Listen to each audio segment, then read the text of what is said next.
Hello students, in this video we'll discuss chapter number 13, India after independence. Student, in this video will talk about India's condition after independence. Various problems were there, बहुत सारी problems थी जिनका solution हमें priority basis पे निकालना था. ठीक है, ब्रिटिशर्स हमें छोड़ के तो गए, 1947 में हम आज़ाद तो हो गए बेटा, पर ब्रिटिशर्स हमें मिडवल पीरियड से भी पीछे धकेल कर गए थे. हमारे जितने भी बूटीज थी उसको लूट लिया था, हमारे लोगों को एक्सप्लॉइट किया था, इवन हमारे एजुकेशन सिस्टम को भी कम्प्लीटली डिस्ट्रॉय कर दिया था. बहुत सारे इश्यूज थे जिनका इमीडिएट सॉल्यूशन चाहिए था. पहला जो चैलेंज था वो था प्रिंसली स्टेट के फॉर्म में, कि प्रिंसली स्टेट को कैसे इंटीग्रेट करना है, क्योंकि ब्रिटिशर्स यहाँ पर भी हमारे साथ खेल गए थे. कैसे?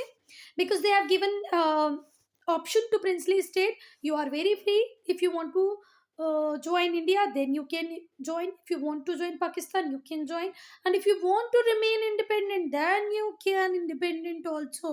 चाहो तो आप इंडिया के साथ मिल जाओ, चाहो तो पाकिस्तान के साथ मिल जाओ, या इंडिपेंडेंट रहना है तो वैसे रह जाओ. मतलब ये एक तरीके से इंडिया को इंटीग्रेट ना होने देने की एक कोशिश थी, क्योंकि प्रिंसली स्टेट को इतने सारे ऑप्शंस देने की ज़रूरत ही नहीं थी, पर ब्रिटिशर्स ने दिए. सेकेंड चैलेंज था हमारा रिहेबिलिटेशन ऑफ रिफ्यूजीज. बच्चा, जब इंडिया पाकिस्तान का डिवीजन हुआ तो ये वाला पार्ट पाकिस्तान बन गया, ये इंडिया ही रहा. यहाँ से हिंदूज इंडिया में आने लग गए और यहाँ से इंडिया से मुस्लिम पाकिस्तान जाने लग गए. तो बहुत सारे सिख थे, सिंधी लोग थे, वो लोग यहाँ से इंडिया की तरफ आ रहे थे. अब उन्हें रिहेबिलिटेशन देना, उन्हें रहने की जगह देना, ये भी एक बड़ी प्रॉब्लम थी. तीसरी प्रॉब्लम थी इकोनॉमिक प्रॉब्लम. ठीक है, हम डेवलपमेंट को इंश्योर करें, इसीलिए चाहिए हमें पैसा. पैसा था नहीं हमारे पास, तो हमारी इकोनॉमिक प्रॉब्लम को कैसे सॉल्व करना है ये भी हमें इमीडिएटली सोचना था. फोर्थ थी कॉन्स्टिट्यूशन बनाना. ठीक है, it was not a easy task, ये बिल्कुल भी इजी नहीं था कि इतनी बड़ी कंट्री के लिए कॉन्स्टिट्यूशन बनाया जाए और ऐसा कि हर व्यक्ति उससे सेटिस्फाई हो. तो ये भी एक बड़ा ही कठिन काम था जो हो गया अच्छे से successfully. Now integration of princely state. At the time of transfer of power, जब पावर का ट्रांसफर हो रहा था तो 550 प्रिंसली स्टेट थे इंडिया में. हर प्रिंसली स्टेट को या तो कोई ना कोई महाराजा या कोई ना कोई नवाब रूल कर रहा था. उन्हें मनाना था, परस्यूएट करना मतलब मनाना कि भाई तुम इंडिया ज्वाइन कर लो. Displaying diplomacy and tact, diplomacy का यूज़ करके, बातचीत करके, कई बार टैक्ट को यूज़ करके, ट्रिक को यूज़ करके सरदार वल्लभ भाई पटेल ने परस्यू किया बहुत सारी प्रिंसली स्टेट को कि वो इंडिया में ज्वाइन कर जाए. पर भाई कुछ लोग होते हैं ना मूर्ख, ऐसे कुछ मूर्ख थे जिनमें से पहला नाम आता है कश्मीर के राजा, दूसरे जूनागढ़ और तीसरे हैदराबाद. ये लंबे टाइम तक अनडिसाइडेड ही रहे, इनको समझ ही नहीं आ रहा था कि हम क्या करें. अब हैदराबाद इंडिया के बीच में होते हुए बोलता है कि मैं इंडिपेंडेंट रहूं या पाकिस्तान का पार्ट बन जाऊं, तो क्या ये पॉसिबल था? बिल्कुल भी पॉसिबल नहीं था. ठीक है, फिर कश्मीर के राजा एंड तक डिसाइड नहीं कर पा रहे हैं कि उन्हें इंडिया के साथ जाना है, पाकिस्तान के साथ जाना है. जब पाकिस्तान ने अटैक कर दिया तब उन्हें याद आया इंडिया की, अरे ठीक है यार इंडिया के साथ मिल जाते हैं.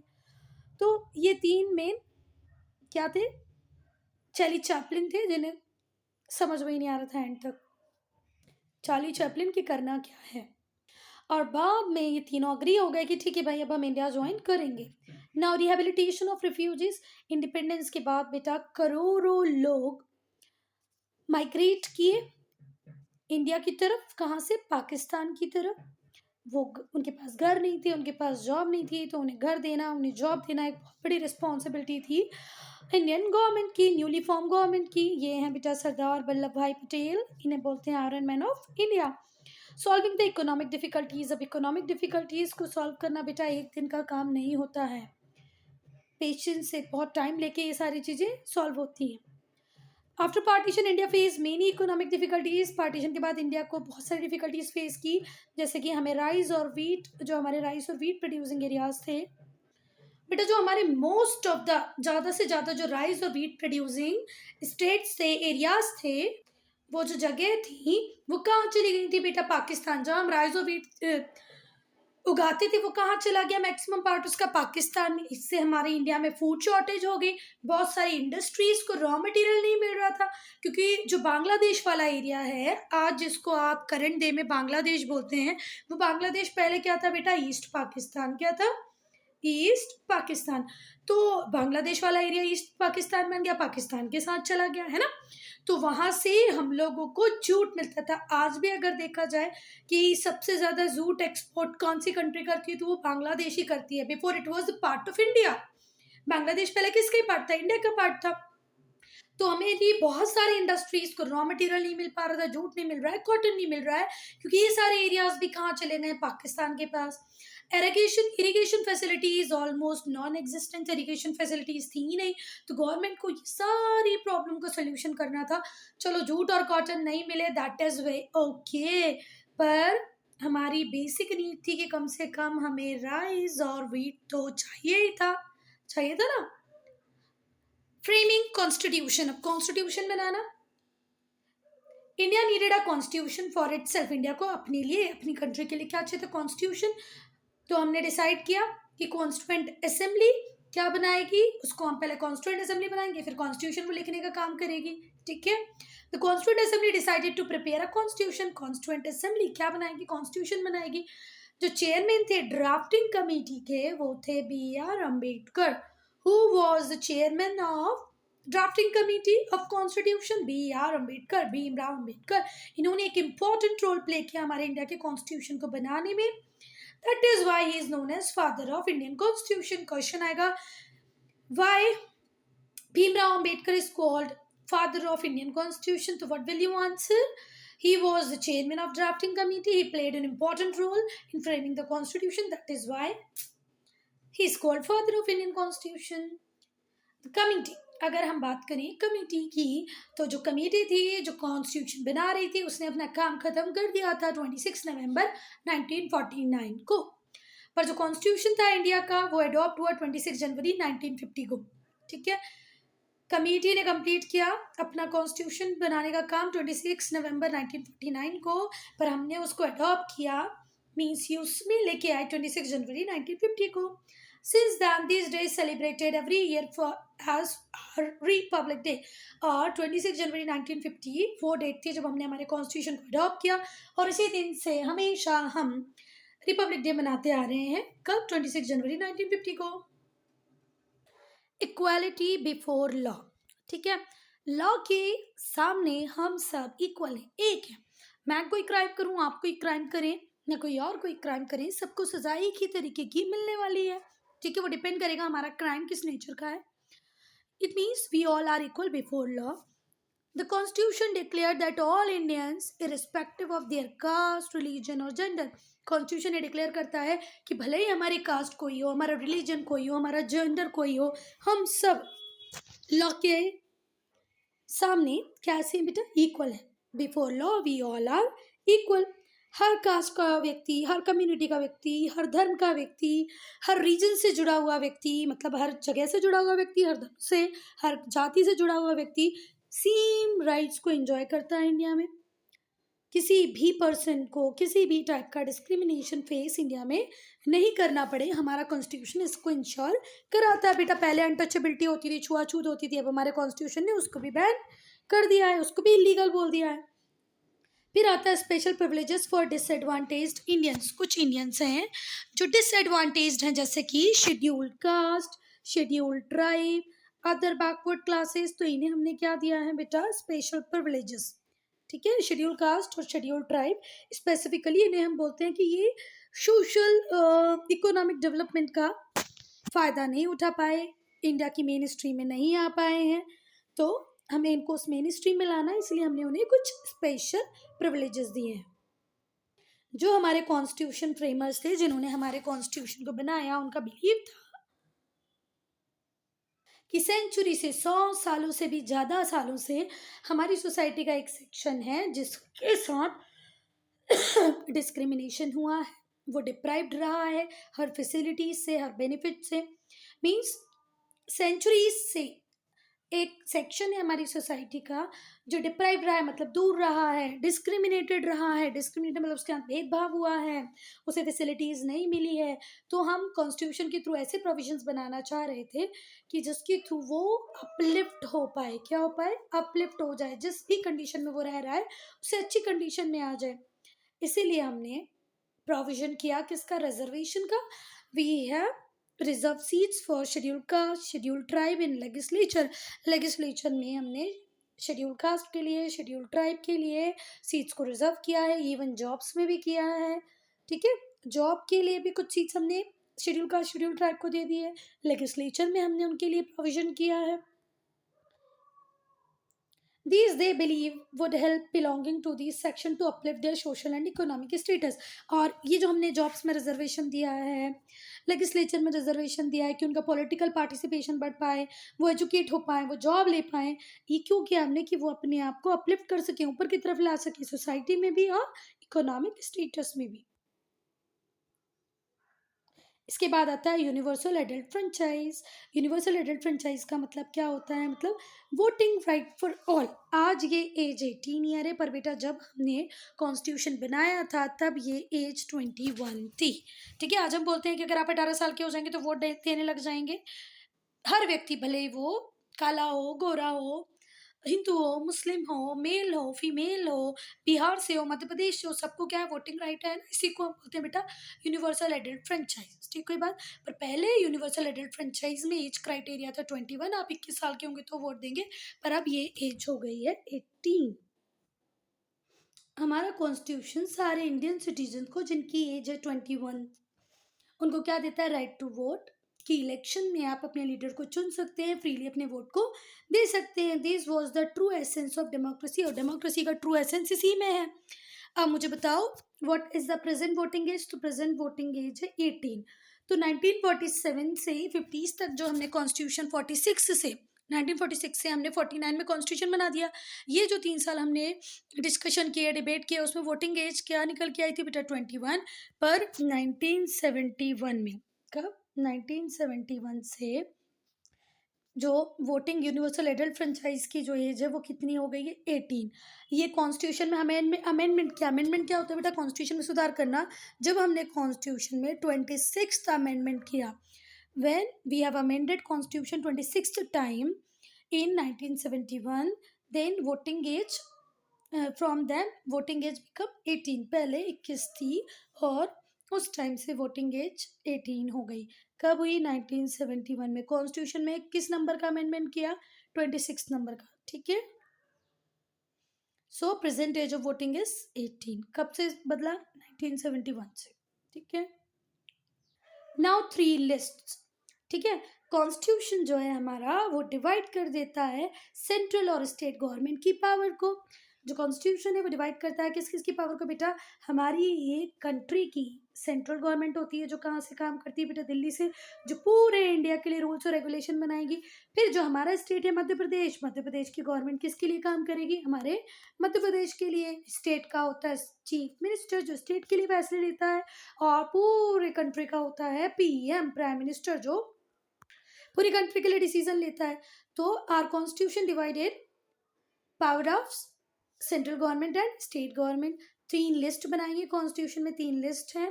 पहली है यूनियन लिस्ट, दूसरी है स्टेट लिस्ट, तीसरी कॉन्करेंट लिस्ट। यूनियन लिस्ट, इस लिस्ट में जितनी भी आइटम्स होंगे उस पर डिसीजन लेने की पावर सिर्फ और सिर्फ किसके पास है? सेंट्रल गवर्नमेंट के पास है। स्टेट लिस्ट में जितने भी सब्जेक्ट्स हैं उन पे डिसीजन लेने की पावर किसके पास है? स्टेट गवर्नमेंट के पास है।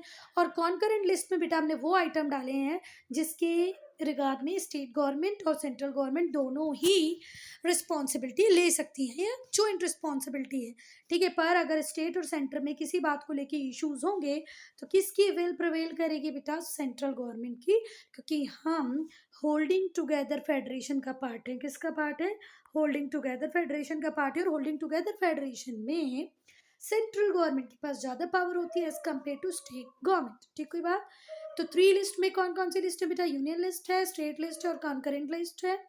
ठीक है, जो यूनियन लिस्ट है उसमें जो डिसीजन लेने की पावर है, क्या होगा क्या नहीं होगा, किसके पास है? सेंट्रल गवर्नमेंट के पास। State list were to be looked after solely by state government.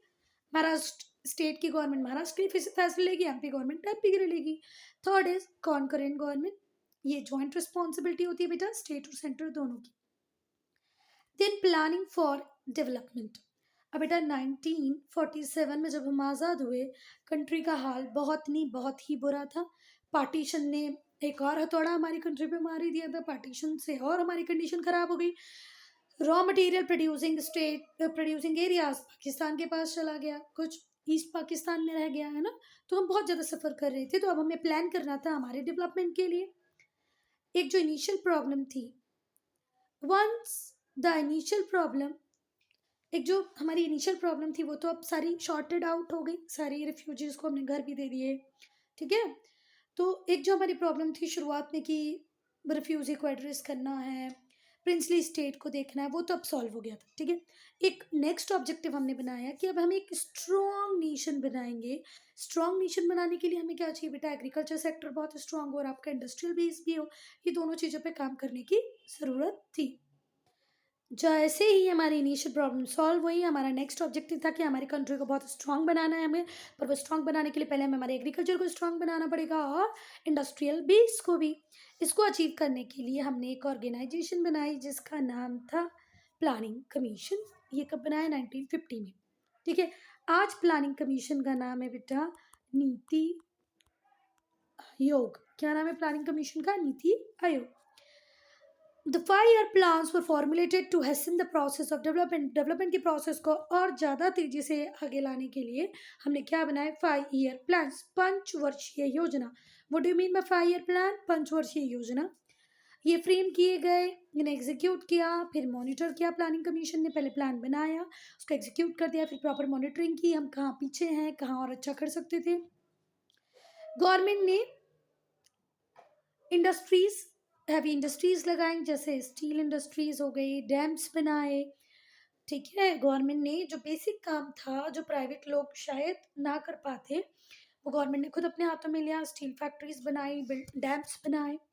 Jawaharlal Nehru ने रियलाइज़ किया कि भाई डैम तो बहुत इंपॉर्टेंट है, और जवाहरलाल नेहरू ने डैम्स को क्या कहा बेटा, टेम्पल्स ऑफ मॉडर्न इंडिया, क्योंकि एक अकेला डैम पानी को स्टोर भी करके रख सकता है, इलेक्ट्रिसिटी भी प्रोड्यूस कर सकता है, फिश का ब्रीडिंग ग्राउंड भी बन सकता है। तो डैम को उन्होंने क्या कहा बेटा, टेम्पल्स ऑफ मॉडर्न इंडिया।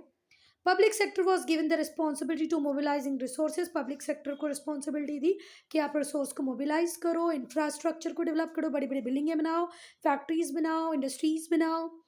तो पब्लिक सेक्टर को हमने रिस्पॉन्सिबिलिटी दी रिसोर्स मोबिलाइजेशन की। प्राइवेट सेक्टर का जो रोल था उस टाइम हमने लिमिटेड रखा, मैक्सिमम काम कौन करती थी बेटा, हमारी सरकारें।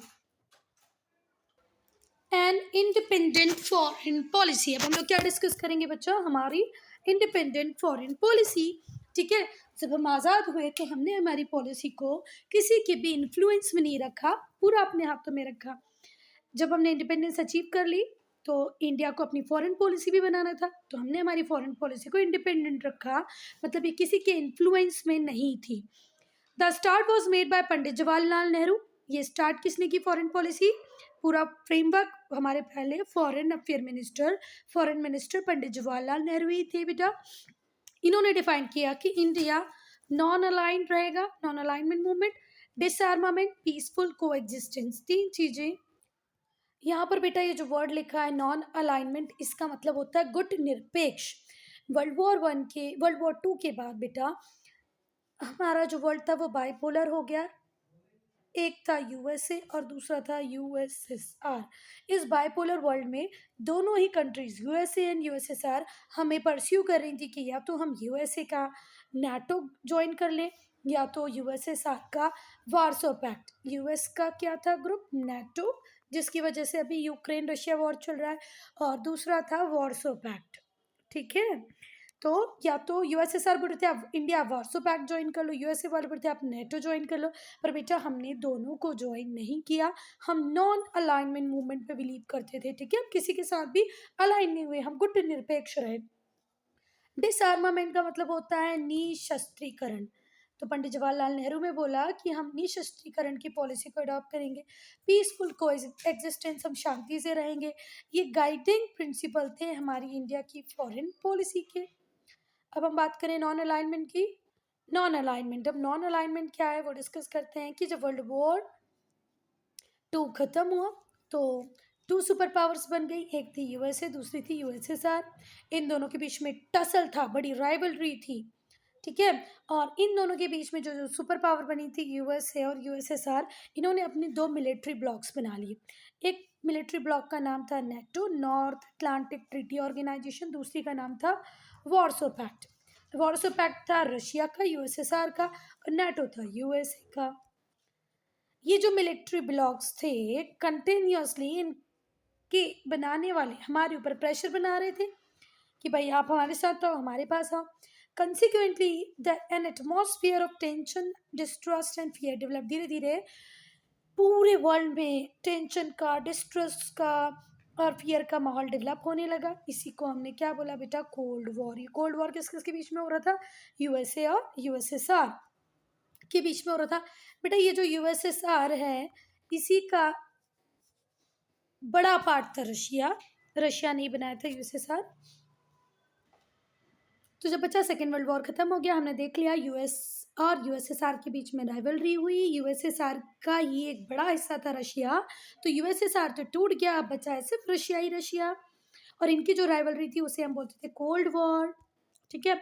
As many former imperialist colonies were attaining independence. बेटा जैसे इंग्लैंड की कॉलोनी थे हम इंडिया, इंग्लैंड की कॉलोनी था श्रीलंका, इंग्लैंड की कॉलोनी था साउथ अफ्रीका।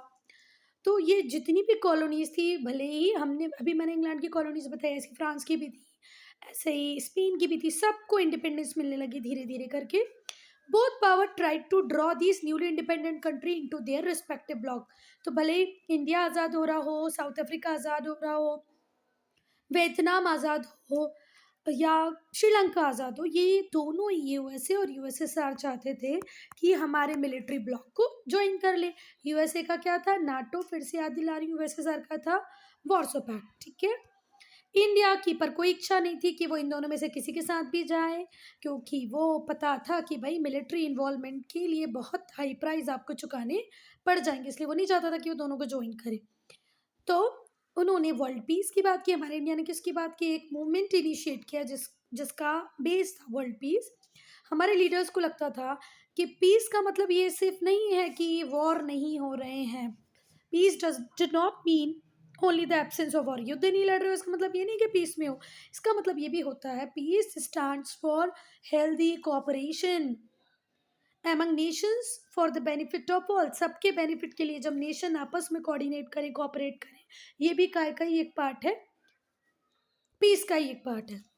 और ये जो हमारी पॉलिसी थी पीस की, वॉर ना करने की, हेल्दी कोऑपरेशन की, इसे कहा क्या गया बच्चा, किसी के साथ अलाय ना होने की, ना ही तो यूएस को ना यूएसएसआर को ज्वाइन करने की, इसे हम कहा गया नॉन अलाइनमेंट। गुट निरपेक्ष, हम किसी भी गुट के साथ नहीं है, अलग है।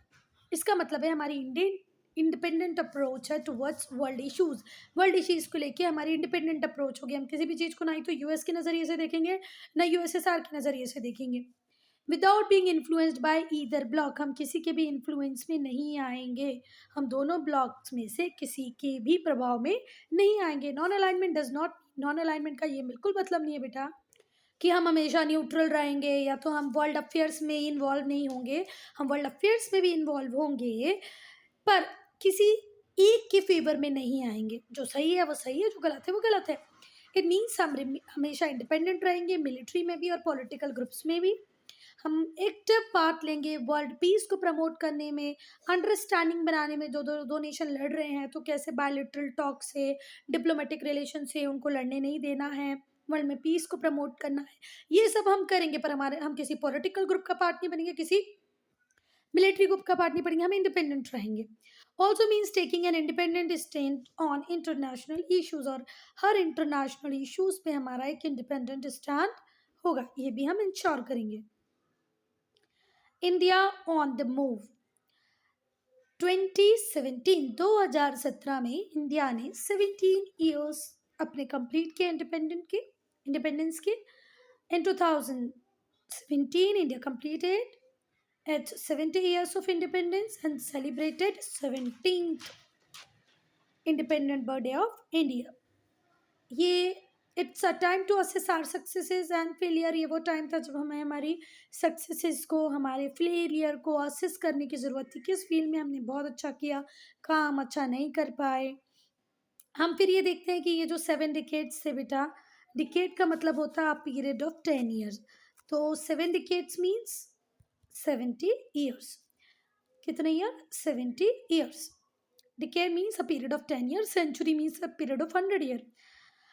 Has India been able to achieve the ideals that our leaders set in our constitution? क्या तुम्हें ऐसे लगता है कि हमने सब वो अचीव कर लिया जो कहीं ना कहीं हमने कॉन्स्टिट्यूशन में डिसाइड किया था कि हम इसको अचीव करेंगे? पहले हम सक्सेसेस को डिस्कस करेंगे।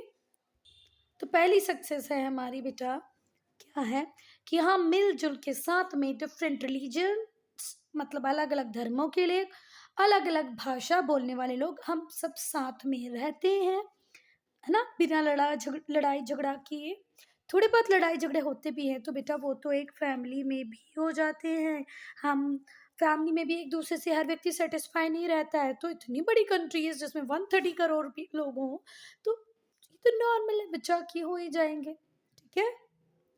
So in India, people practicing different religion and speaking different languages, living together with happiness. But despite such diversity, इतनी बड़ी डाइवर्सिटी होने के बाद भी 22 तो हमारे पास शेड्यूल्ड लैंग्वेजेस हैं, 8 रिलीजियन हैं, और फिर कास्ट है, उनकी सब कास्ट हैं, फिर भी हम सबको मैनेज करके चल रहे हैं। हम आज तक यूनाइटेड हैं, हम स्ट्रॉन्ग हैं। इंडिया हमेशा सेक्युलर रहा है और एक डेमोक्रेटिक नेशन रहा है। हर 5 ईयर में हमारे यहाँ इलेक्शन हुए हैं और जो चुनी हुई सरकार होती है वो लोगों के लिए काम करती है ना। People have the right to vote in the election. हर व्यक्ति को राइट है कि वो इलेक्शन में वोट देगा, अपने रिप्रेजेंटेटिव को चुनेगा। हमारी प्रेस बिल्कुल फ्री है, और आपको ये फ्री प्रेस का देखना हो ना बेटा कि हमारे इंडिया में किस हद तक लोग फ्री हैं, तो आप 7 to 9 टेलीविज़न ओपन करें, किसी भी भले वो आज तक हो, जी टी हो, किसी भी न्यूज़ चैनल को लगा लें, वहाँ पर डिबेट हो रहा होगा। कुछ करेंट गवर्नमेंट के सपोर्टर होंगे, कुछ उसको अपोज करने वाले होंगे, और वो क्या नहीं बोलते करेंट गवर्नमेंट के लिए, गवर्नमेंट पॉलिसीज़ के लिए, प्लान्स के लिए, तब भी तो जी रहे हैं ना। मतलब हमारी कंट्री में प्रेस बिल्कुल फ्री है। आप करंट पीएम को, करंट सीएम को बैड वर्ड्स बोल देते हैं, ओपनली उसे क्रिटिसाइज कर रहे हैं, आपको कोई कुछ नहीं बोल रहा है। इससे ज़्यादा फ्रीडम आपको क्या चाहिए भाई? हमारी जो जो जुडिशरी है वो भी इंडिपेंडेंट है। एग्रीकल्चर आउटपुट भी हमारा ऑल टाइम हाई है। इंडस्ट्रियल ग्रोथ बहुत अच्छी हम ले रहे हैं। अच्छा, अगर ये कोरोना पीरियड नहीं आता, ये जो 2 साल कोरोना में हमारे बर्बाद हुए, अगर ये नहीं होते तो इंडिया आज तक और बहुत कुछ अच्छा कर चुका होगा। कोरोना में धड़ाम से हमारी ग्रोथ नीचे की तरफ आ गई। India has also harnessed nuclear energy. Yes, हमारे पास अपने न्यूक्लियर बॉम्ब है। किसकी रीन में बने? अटल बिहारी की रीन में बनाए। कौन था मास्टरमाइंड? हमारे मास्टरमाइंड थे न्यूक्लियर वेपन बनाने वाले एपीजे अब्दुल कलाम। दूसरे मास्टरमाइंड पीएम की पोजीशन में कौन बैठे थे उस time? Atal Bihari Vajpayee. It is one among the few countries which have sent mission on the moon. और हम उन थोड़ी सी कंट्रियों में से एक हैं जिन्होंने मून पे भी मिशन को भेजा है। मून पे भी और मार्स पे भी, मंगलयान भी है और चंद्रयान भी है। तो हम आगे चैलेंजेस को पढ़ें उसके पहले हम लोग थोड़ा नॉन अलाइनमेंट मूवमेंट को देख लेते हैं। ये जो नॉन अलाइनमेंट मूवमेंट थी, ये ब्रेन चाइल्ड था किसका? पंडित जवाहरलाल नेहरू का। वो नहीं चाहते थे कि वो कोल्ड वॉर में इन्वॉल्व हों, और हमारे पंडित जवाहरलाल नेहरू को सपोर्ट किया घाना, इजिप्ट, इंडोनेशिया, यूगोस्लाविया के लोगों ने। जो पहला कॉन्फ्रेंस था नॉन अलाइंड कंट्रीज़ का, वो हुआ 1961 में, कहाँ हुआ? बेलग्रेड में हुआ। इसको अटेंड करने आए थे 25 मेंबर्स, है ना। Presently over 130 countries including some observer countries are associated with NAM. आज नॉन अलाइनमेंट से 130 कंट्रीज जो जुड़ी हुई है, कुछ ऑब्जर्वर हैं, कुछ इसके मेंबर हैं। पर जब पहला बेलग्रेड में जो 1961 में कॉन्फ्रेंस हुआ था, उसमें 25 कंट्रीज आई थी। तो नॉन अलाइनमेंट मूवमेंट का फर्स्ट कॉन्फ्रेंस कहाँ पर होता है? बेलग्रेड में। कब हुआ था? 1961 में। कितने मेंबर थे? 25। आज इन ऑल 130 मेंबर्स हैं, कुछ ऑब्जर्वर हैं। अब हम पढ़ेंगे challenges ahead. So student, I'm ending this video here only. If you have any doubt, any problem, to write in comment section. I'll start part 2 with challenges ahead. ठीक है?